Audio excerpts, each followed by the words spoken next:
Share बाजार में निवेश करना रोमांचक तो है, पर कभी कभी थोड़ा डराने वाला भी हो सकता है ना? आज हम एक ऐसी निवेश प्रणाली पर मतलब गहराई से बात करेंगे जिसने कई सालों से निवेशकों को राह दिखाई है। विलियम जे ओनील की मशहूर कैन स्लिम प्रणाली, जैसा उनकी किताब how to make money in stocks के सारांश में समझाया गया है। ये चर्चा खास उन लोगों के लिए है जो बाजार को समझना तो चाहते हैं, पर एक व्यवस्थित जांचा परखा तरीका खोज रहे हैं, मतलब आत्मविश्वास के साथ निवेश करने के लिए। हाँ, और ये तरीका कोई हवाई बात नहीं है। अच्छा। ये प्रणाली देखिए सिर्फ अंदाजे या टिप्स पर आधारित नहीं है, ये दशकों के बाजार डेटा के विश्लेषण पर बनी है। ओनील ने उन स्टॉक्स के पैटर्न का अध्ययन किया जिन्होंने बाजार में असाधारण प्रदर्शन किया था और उनमें कुछ आम बातें पाई। अच्छा, कुछ कॉमन चीजें। हाँ, कॉमन विशेषताएं। और इन्हीं को उन्होंने कैन स्लिम का रूप दिया। आज हम इन्हीं को बारीकी से देखेंगे, समझने की कोशिश करेंगे कि ये क्यों इतनी प्रभावी मानी जाती हैं और इतने सालों बाद भी काम की क्यों है। बढ़िया, तो चलिए शुरू करते हैं। इस नाम से ही कैन स्लिम सुनने में तो कैची है। हाँ, पर यह सिर्फ एक याद रखने लायक शब्द नहीं है ना? हाँ, ये तो असल में 7 पॉइंट्स की एक चेकलिस्ट है। बिल्कुल, 7 महत्वपूर्ण विशेषताएं जो ओनील के हिसाब से सफल स्टॉक चुनने के लिए जरूरी है। ठीक है, तो पहला अक्षर लेते हैं सी। इससे शुरू करते हैं। सी का मतलब है करंट क्वार्टरली अर्निंग्स पर शेयर, मतलब मौजूदा तिमाही की प्रति शेयर आय। ओनील का मानना था कि जिन कंपनियों के शेयर बहुत तेजी से बढ़ते हैं ना, उनकी हालिया तिमाही की कमाई में अक्सर जबरदस्त उछाल देखा जाता है। जबरदस्त मतलब कितना? वो सिर्फ थोड़ी बहुत बढ़ोतरी की बात नहीं कर रहे थे, कम से कम 18-20% या उससे भी ज्यादा। और आइडियली ये जो बढ़ोतरी है वो पिछली तिमाहियों से तेज होनी चाहिए, मतलब कमाई बढ़ तो रही हो पर और तेजी से बढ़ रही हो, एक्सेलरेशन जिसे कहते हैं। ओह अच्छा, तो सिर्फ बढ़ोतरी नहीं बल्कि बढ़ोतरी की रफ्तार भी तेज हो। तो इसका मतलब ये हुआ कि कंपनी ने हाल में कुछ सही किया है जिससे कमाई तेजी से बढ़ रही है। हाँ बिल्कुल, ये सीधा संकेत है कि कंपनी का अभी का प्रदर्शन बहुत मजबूत है। हो सकता है उनका कोई नया प्रोडक्ट चल गया हो या उनकी सेल्स स्ट्रैटेजी काम कर गई हो। ये दिखाता है कि कंपनी, आप कह सकते हैं, सही रास्ते पर है और उसमें मोमेंटम है, गति है। सही। ओनील का तर्क था कि भाई शेयर बाजार तो भविष्य की संभावनाओं को देखता है और कमाई में तेजी से बढ़ोतरी एक मजबूत संकेत है कि हाँ, भविष्य अच्छा हो सकता है। समझ गया। तो सी हुई कंपनी की एकदम ताजा सेहत।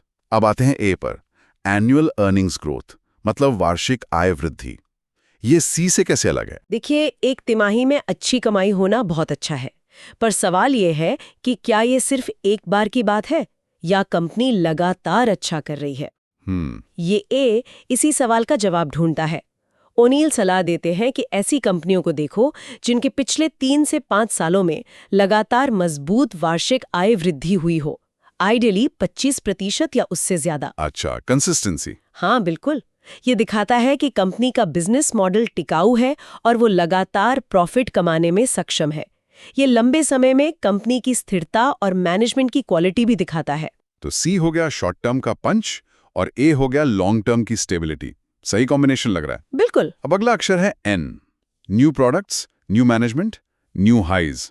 इसमें ये नया क्या खास है? ओनील ने पाया कि शेयर की कीमतों में जो बड़े उछाल आते हैं ना, उनके पीछे अक्सर कुछ नया होता है।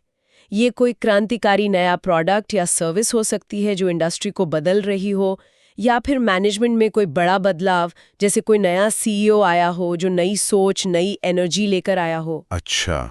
यहाँ तक कि स्टॉक का अपने 52 हफ्ते के नए उच्चतम स्तर, मतलब न्यू हाई, पर पहुंचना भी एक एन फैक्टर हो सकता है। लेकिन एक मिनट, न्यू हाई पर खरीदना ये थोड़ा अजीब नहीं लगता? आमतौर पर तो लोग कहते हैं सस्ता खरीदो महंगा बेचो। न्यू हाई तो महंगा हुआ ना? हाँ, ये एक आम धारणा है, पर ओनील का रिसर्च कुछ और ही कहता है। उन्होंने पाया कि जो स्टॉक पहले से मजबूती दिखाकर नए हाई बना रहे होते हैं, उनमें अक्सर और ऊपर जाने की ताकत होती है, मोमेंटम जिसे कहते हैं। अच्छा, मोमेंटम। नया हाई बनाना ये दिखाता है कि स्टॉक में खरीदारों की दिलचस्पी बहुत ज्यादा है और शायद ये बाजार के लीडर्स में से एक है। हाँ, ये अकेले काफी नहीं है, इसे बाकी कैन स्लिम फैक्टर्स के साथ देखना होता है, पर ये एक अहम पॉजिटिव साइन हो सकता है। ठीक है, समझ गया। तो एन हमें उन कैटलिस्ट्स मतलब उन वजहों पर ध्यान देने को कहता है जो स्टॉक को आगे धकेल सकती हैं। अगला है एस, सप्लाई एंड डिमांड, आपूर्ति और मांग। ये तो इकोनॉमिक्स का बेसिक सिद्धांत है, इसका स्टॉक चुनने से क्या लेना देना? इसका सीधा लेना देना है। देखिए, यहाँ सप्लाई का मतलब है बाजार में कंपनी के कितने शेयर उपलब्ध हैं। ओनील ऐसी कंपनियों को पसंद करते थे जिनके शेयरों की संख्या थोड़ी कम हो, मतलब स्मॉल या मिड कैप कंपनियां। ओके। और डिमांड का मतलब है उन शेयरों को खरीदने की इच्छा, खासकर बड़े संस्थागत निवेशकों की तरफ से, जैसे म्यूचुअल फंड, पेंशन फंड वगैरह। अब सोचिए, जब किसी अच्छी कंपनी के कम शेयरों के पीछे कई बड़े खरीदार पड़ जाएं, तो क्या होगा? डिमांड सप्लाई से ज्यादा हो जाएगी, कीमत बढ़ेगी। बिल्कुल, कीमत तेजी से बढ़ सकती है। अच्छा, ये आई इंस्टीट्यूशनल स्पॉन्सरशिप से कैसे जुड़ा है फिर? क्योंकि वहां भी तो आप संस्थागत निवेशकों की बात कर रही थी। बहुत अच्छा सवाल है। ये दोनों जुड़े हुए हैं, पर एक महीन सा अंतर है। एस मुख्य रूप से शेयरों की कुल संख्या और उस पर पड़ने वाले डिमांड के प्रेशर को देखता है। आई खास तौर पर यह देखता है कि क्या स्मार्ट प्रोफेशनल निवेशक यानी इंस्टीट्यूशनल इन्वेस्टर्स उस स्टॉक को खरीद रहे हैं, क्या वो उसे अपने पोर्टफोलियो में शामिल कर रहे हैं। कुछ अच्छे जाने माने संस्थानों का निवेश होना एक तरह का वोट ऑफ कॉन्फिडेंस होता है। ये कंपनी की क्वालिटी को दिखाता है। तो जितने ज्यादा इंस्टीट्यूशनल निवेशक हों उतना बढ़िया? जरूरी नहीं। यहीं पर ओनील की सलाह थोड़ी बारीक है। वो कहते हैं कि कुछ इंस्टीट्यूशनल ओनरशिप अच्छी बात है। ये दिखाता है कि प्रोफेशनल्स ने कंपनी पर रिसर्च की है और उसे पसंद किया है। लेकिन अगर किसी स्टॉक में बहुत ज्यादा इंस्टीट्यूशनल ओनरशिप हो जाए तो वो चिंता की बात हो सकती है। क्यों? इसका मतलब है कि ज्यादातर बड़े खरीदार तो पहले ही खरीद चुके हैं। अब भविष्य में और खरीदारी की गुंजाइश शायद कम है।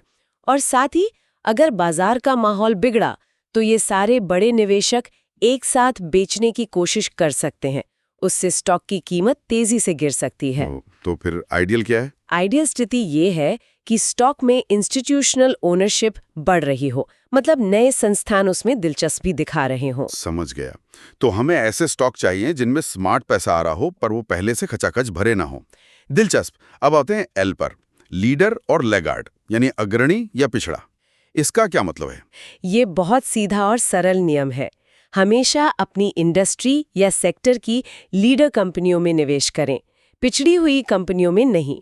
लीडर वो कंपनियां होती हैं जो अपने कॉम्पिटिटर्स से बेहतर परफॉर्म कर रही हैं, जिनकी कमाई की ग्रोथ सबसे तेज है, जिनके पास सबसे नए प्रोडक्ट्स हैं और जिनका बाजार में दबदबा है। और लैगार्ड? पिछड़ी हुई कंपनियां यानी लैगार्ड्स अक्सर सस्ती दिख सकती हैं, लेकिन ओनील का तर्क है कि वो सस्ती किसी वजह से होती हैं। उनका प्रदर्शन कमजोर होता है, उनमें पैसा फंसाना ठीक नहीं। लेकिन किसी इंडस्ट्री में असली लीडर कौन है, ये पहचानना हमेशा आसान तो नहीं होता होगा, खासकर अगर कोई नई इंडस्ट्री उभर रही हो। ओनील ने इसका कोई तरीका बताया? हाँ, इसके लिए वो रिलेटिव प्राइस स्ट्रेंथ यानी आरपीएस जैसे इंडिकेटर्स इस्तेमाल करने की सलाह देते हैं। आरपीएस ये दिखाता है कि कोई स्टॉक पिछले 6 से 12 महीनों में बाजार के बाकी स्टॉक्स की तुलना में कैसा परफॉर्म कर रहा है। अच्छा। ओनील उन स्टॉक्स को पसंद करते थे जिनका आरपीएस रेटिंग 80 या उससे ज्यादा हो। इसका मतलब है कि वो स्टॉक पिछले साल 80% स्टॉक से बेहतर चला है।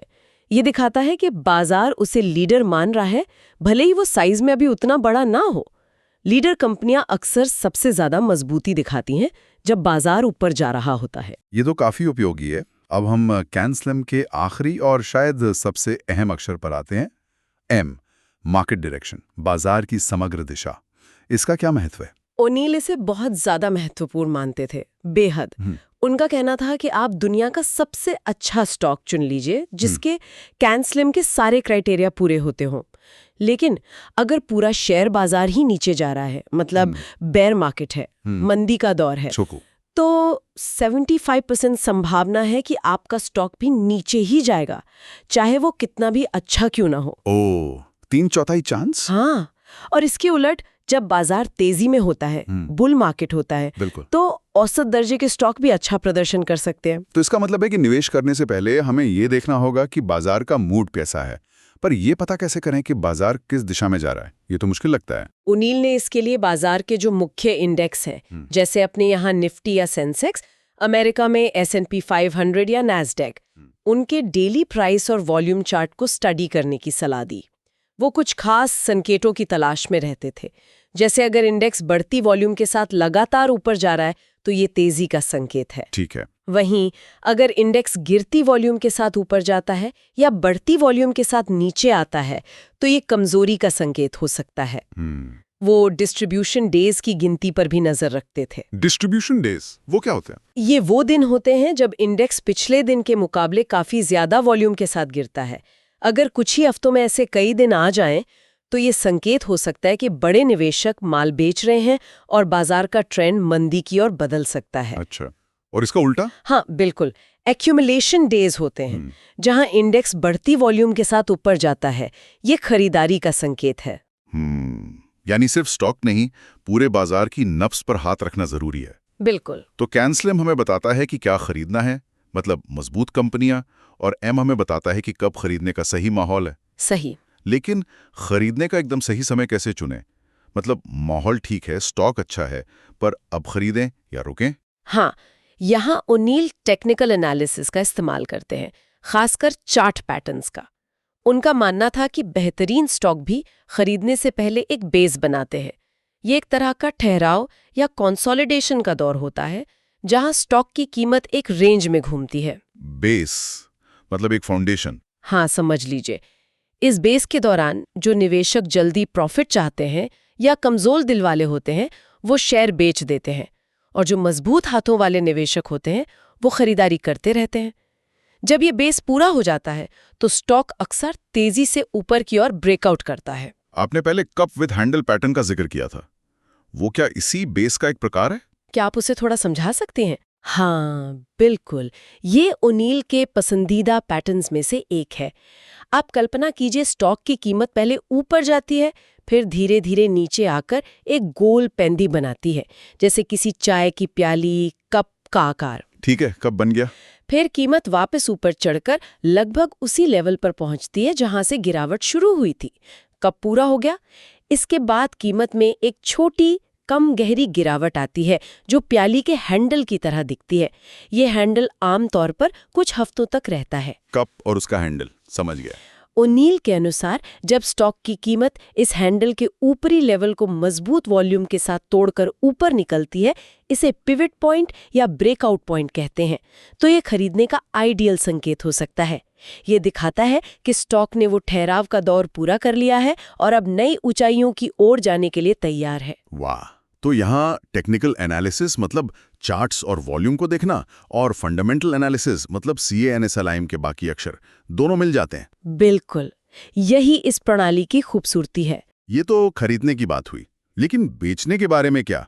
अक्सर निवेशक यहीं मात खा जाते हैं, या तो प्रॉफिट जल्दी ले लिया या लॉस को बढ़ने दिया।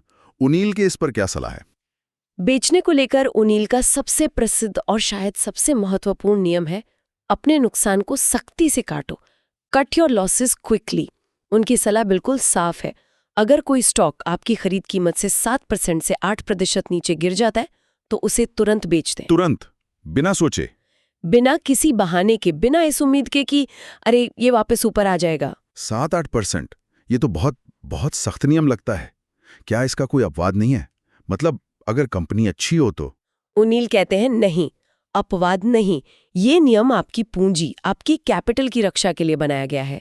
देखिए, शेयर बाजार में हर कोई गलती करता है, सबसे अनुभवी निवेशक भी। जरूरी यह है कि आप अपनी गलतियों को छोटा रखें।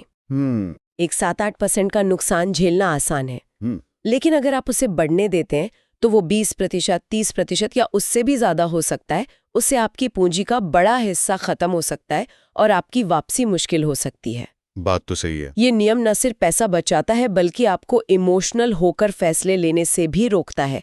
अरे थोड़ा और रुक जाता हूँ, ये सोचने से रोकता है।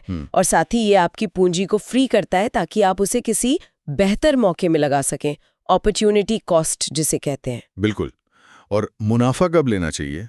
प्रॉफिट बुकिंग का भी कोई नियम है? हाँ, हालांकि वो नुकसान काटने जितना सख्त नहीं है। ओनील का सिद्धांत है अपने विजेताओं को दौड़ने दे। Right. Let your winners run. अगर कोई स्टॉक अच्छा परफॉर्म कर रहा है और कैनस्लिम के क्राइटेरिया अभी भी मजबूत है तो उसे जल्दी बेचने की जरूरत नहीं। कितना दौड़ने दें? आमतौर पर वो 20-25% मुनाफे का लक्ष्य रखने की सलाह देते हैं। लेकिन अगर स्टॉक बहुत मजबूती दिखाता है, मतलब असाधारण रूप से बढ़ रहा है, तो उसे और लंबे समय तक भी रखा जा सकता है। हालांकि यहाँ भी टेक्निकल संकेतों पर नजर रखना जरूरी है। अगर स्टॉक बहुत ज्यादा बढ़ चुका है, उसमें कमजोरी के संकेत दिख रहे हैं, जैसे वॉल्यूम के साथ गिरना शुरू हो गया है या वो अपने जरूरी मूविंग एवरेज से नीचे आ रहा है, तो शायद वो प्रॉफिट बुक करने का समय हो सकता है। ठीक है। तो अगर हम इस पूरी चर्चा को समेटे तो how to make money in stocks और कैन स्लिम प्रणाली से मुख्य सबक क्या है जिन्हें निवेशक ध्यान में रख सकते हैं?